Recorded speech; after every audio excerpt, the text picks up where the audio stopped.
نحمد و نصلی علی رسولہ الکریم اما بعد فاعوذ باللہ من الشیطان الرجیم بسم اللہ الرحمن الرحیم رب اشرح لی صدری ویسر لی امری واحلل عقدۃ من لسانی یفقہوا قولی۔ السلام علیکم ورحمۃ اللہ وبرکاتہ۔ فصل نمبر 28، حیا، قلب کا جوہر حیات، یعنی قلب کی زندگی کے لیے حیا بہت ضروری ہے، غیرت بہت ضروری ہے، اور گناہ جو ہوتے ہیں وہ انسان کو بے حیا کر دیتے ہیں۔ معاصی کی سزاؤں میں سے ایک یہ ہے کہ حیا جو قلب کا اصلی جوہر حیات ہے، یعنی اصل جس سے زندگی ہے، دل کی بہے، وہ فنا ہو جاتی ہے۔ ہر خیر و فلاح کی اصل جڑ، اصل بنیاد، اصل اس کی روٹس کیا ہیں جس سے خیر و بھلائیاں پھیلتی ہیں، انسان نیکی کر سکتا ہے، اس کی اصل جڑ حیا ہی ہے۔ یہی فنا ہو جائے تو خیر و فلاح کی امید ہی نہیں قائم کی جا سکتی۔ اسی لیے صحیح بخاری میں حضرت صلی اللہ علیہ وسلم سے مروی ہے کہ الحیاء خیر کلہ، حیا سراسر خیر و بھلائی ہے، یعنی حیا کا ہونا خیر و بھلائیاں لاتا ہے۔ اور نبی کریم صلی اللہ علیہ وسلم کا ارشاد ہے، لوگوں نے پچھلی نبوت کلام میں سے جو کچھ پایا ہے، ان میں سے ایک یہ ہے کہ حیا نہ کرو تو پھر جو جی چاہے کر گزرو، یعنی اگر تم میں حیا نہ رہے تو پھر تم کچھ بھی کر سکتے ہو۔ اس کلام کی دو تفسیریں کی گئی ہیں، اس حدیث کے بارے میں دو تفسیریں کی گئی ہیں۔ ایک تو یہ ہے کہ یہ وعید ہے، ایک دھمکی ہے کہ تم نے شرم و حیا چھوڑ دی تو پھر جو چاہے کرو، برائیاں بھی جو چاہے کر گزرو، کیونکہ برائیوں سے باز رکھنے والی چیز کیا ہے؟ صرف شرم و حیا ہی ہے۔ یہی ختم ہو گئی تو پھر کون سی چیز برائیوں سے انسان کو روک سکتی ہے؟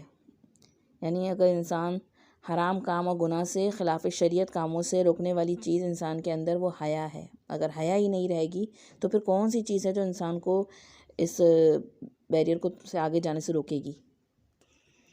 دوسری تفسیر یہ ہے کہ جس کام پہ کرنے میں اللہ تعالیٰ سے حیا دامن گیر نہ ہو سکے وہ تم کر سکتے ہو، کیونکہ جس کام میں اس سے حیا دامن گیر ہو وہ قابل ترک ہے، یعنی اس کو چھوڑنا چاہیے۔ یعنی جس کام کے کرنے سے آپ کو تنہائی میں بھی اللہ تعالیٰ سے حیا شرم آئے تو وہ اس کا مطلب ہے وہ کام نہیں کرنا چاہیے۔ پہلی تفسیر کی روح سے یہ کلام وعید یعنی وارننگ اور تنبیہ ہے، جیسے کہ سورہ حامیم سجدہ میں بھی آتا ہے کہ اعملوا ما شئتم، پھر جو چاہے تم کر گزرو، یعنی اللہ تعالیٰ تمہیں دیکھ رہا ہے گا، اب جو جی چاہے کرو۔ اس کا مطلب یہ نہیں ہے کہ جو جی چاہے کرو، اس کا مطلب ہے کہ بلکہ دھمکی ہے، کر لو، تم جو کر سکتے ہو کر کے دیکھو۔ دوسری تفسیر کی روح سے یہ ہے کہ اس کلام کی رخصت اور اباحت، یعنی جواز ملتا ہے اس میں، جس کام میں تمہیں اللہ تعالیٰ سے حیا دامن گیر نہ ہو اس کے کرنے میں کوئی حرج نہیں ہے۔ اگر کہا جائے کہ اس کلام کو ہر 2 معنی پر ایک ساتھ محمول کر سکتے ہیں تو میرے خیال میں ہرگز نہیں، یعنی دونوں معنی ایک ساتھ نہیں ہو سکتے۔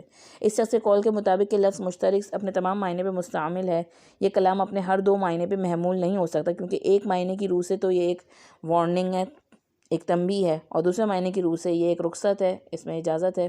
ظاہر ہے کہ وعید، تنبیہ اور رخصت دونوں میں منافعات ہیں، یعنی دونوں کنٹراڈکٹ ہیں، ایک دوسرے کی منافی ہیں، نفی کرتی ہیں ایک دوسرے کو۔ ہاں یہ ضرور ہے کہ ایک معنی کے اعتبار سے کیا جائے تو دوسرے معنی کا اعتبار بھی لازم اور ضروری ہے۔ تو اصل بتانے کا مقصود یہ ہے کہ گناہوں سے جو جوہر حیا جو ہوتی ہے انسان کی، ورچو آف ماڈسٹی، نہ صرف ضعیف و کمزور ہو جاتی ہے بلکہ بعض اوقات ختم بھی ہو جاتی ہے، یہاں تک کہ گناہ گار اس قدر بے حیا اور بے شرم بن جاتا ہے کہ لوگوں کے دیکھنے سننے سے بھی متاثر نہیں ہوتا، اس پہ کوئی ایفیکٹ نہیں ہوتا کہ مجھے دوسرے لوگ دیکھ رہے ہیں۔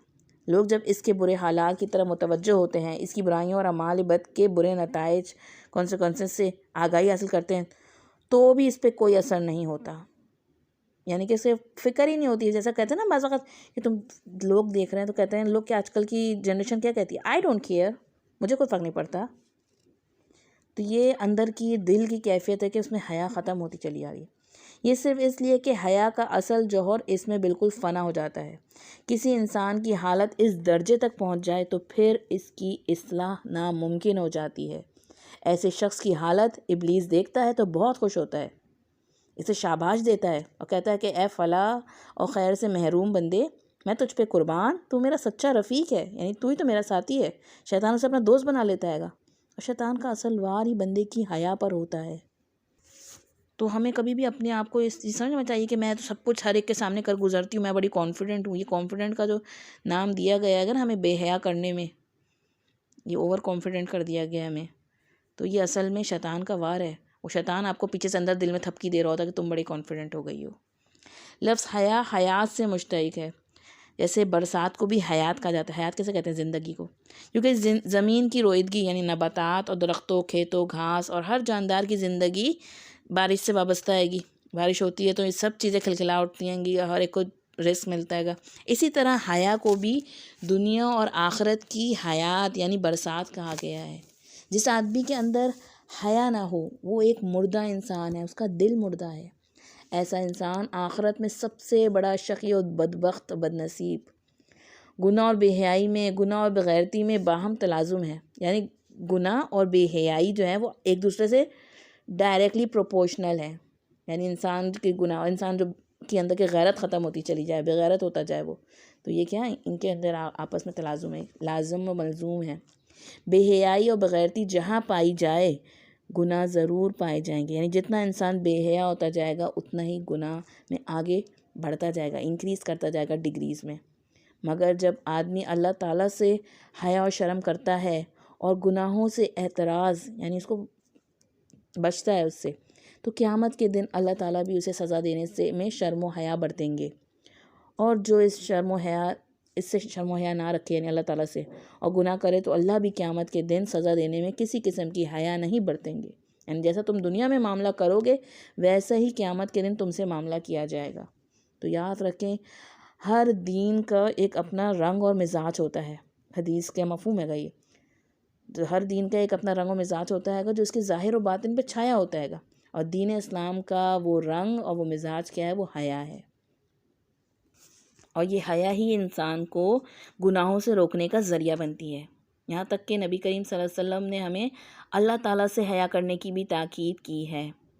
اور اس بارے میں آپ صلی اللہ علیہ وسلم نے فرمایا ہے گا کہ اللہ سے حیا کرنے کا حق یہ ہے کہ بندہ سر اور جو کچھ اس میں ہے، سر میں کیا ہوتا ہے انسان کے؟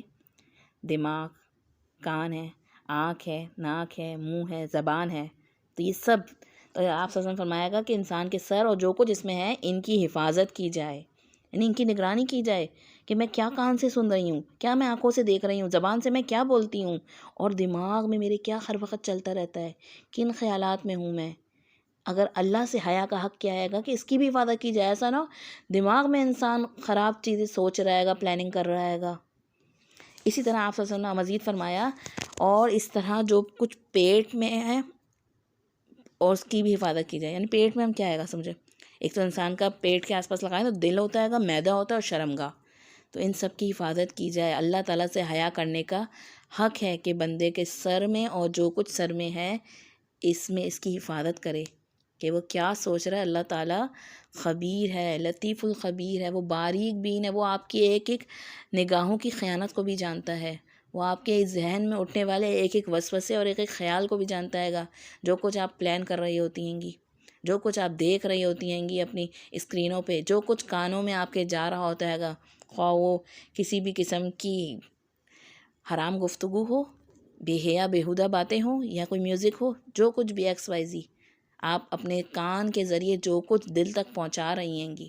پھر مزید آگے کیا کہا گیا ہے گا کہ پیٹ اور پیٹ کے آس پاس میں جو کچھ ہے، آپ کا دل ہے گا، آپ کو دل کی حفاظت کرنی ہے گی، اپنے پیٹ میں حرام لقمہ نہ جائے، اور اپنی شرمگاہ، ان سب چیزوں کی حفاظت کرنا اللہ تعالیٰ سے حیا کرنے کا حق ہے. تو جو بندہ اللہ تعالیٰ سے شرم و حیا کرتا ہے گا اور اپنے آپ کو گناہوں سے بچاتا ہے گا تو قیامت کے دن اللہ تعالیٰ بھی اسے سزا دینے میں شرم و حیا برتیں گے. کتنی دل کو لگنے والی بات ہے. تو حیا جو ہے وہ ہر طرح سے خیر و بھلائی لاتی ہے، انسان کو فائدہ ہی پہنچاتی ہے کہ اس دنیا میں بھی اور آخرت میں بھی. اور ہمارے دین کا وصف ہے. اور پھر ہم عورتوں کے لیے تو حیا ایک زیور ہے. اور ایسا نہیں کہا گیا کہ صرف یہ عورتوں کے لیے یہی، بلکہ حیا کو دین کا وصف کہا گیا کہ یہ عورت مرد جو کچھ بھی دین اسلام میں داخل ہے تو اس کے اندر شرم و حیا ہونی چاہیے. یہاں تک کہ حیا کی معراج کیا بتائی گئی؟ نبی کریم صلی اللہ علیہ وسلم کی ذات، کہ آپ صلی اللہ علیہ وسلم ایک کنواری لڑکی سے بھی زیادہ با حیا تھے، جو گھر میں رہنے والی کنواری لڑکی. آج کل کے حساب سے تو ہمیں سمجھنا ہی مشکل ہے کیونکہ کنواری لڑکیاں ہی زیادہ اوور کانفیڈنٹ ہیں گی. لیکن جو کنواری لڑکی جسے نہ کسی نے دیکھا ہونا تو وہ جو ہمیشہ گھر میں رہتی ہو اس کے اندر کتنی شرم و حیا ہوگی. تو آپ صلی اللہ علیہ وسلم اس سے بھی زیادہ حیا کرنے والے تھے.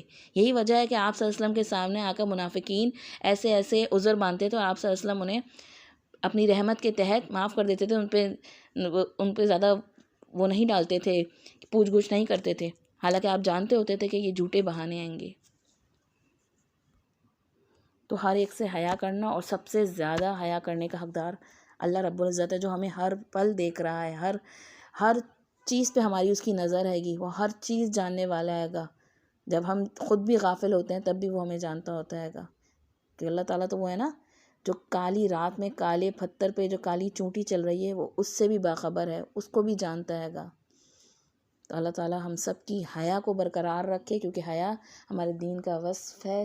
اور اللہ تعالیٰ ہمیں اپنے نافرمانیوں سے بچنے والا بنائے، نیک راستوں پہ چلائے، نیک لوگوں سے جوڑ کے رکھے، تاکہ ہم اپنے مقام جو اصل گھر ہے ہمارا جنت میں وہاں تک پہنچ سکیں. اللہ تعالیٰ ہمیں دنیا میں صراط مستقیم پہ استقامت نصیب فرمائے اور اپنی خاص رحمت سے جنت الفردوس میں جگہ عطا فرمائے. آمین. السلام علیکم ورحمۃ اللہ وبرکاتہ.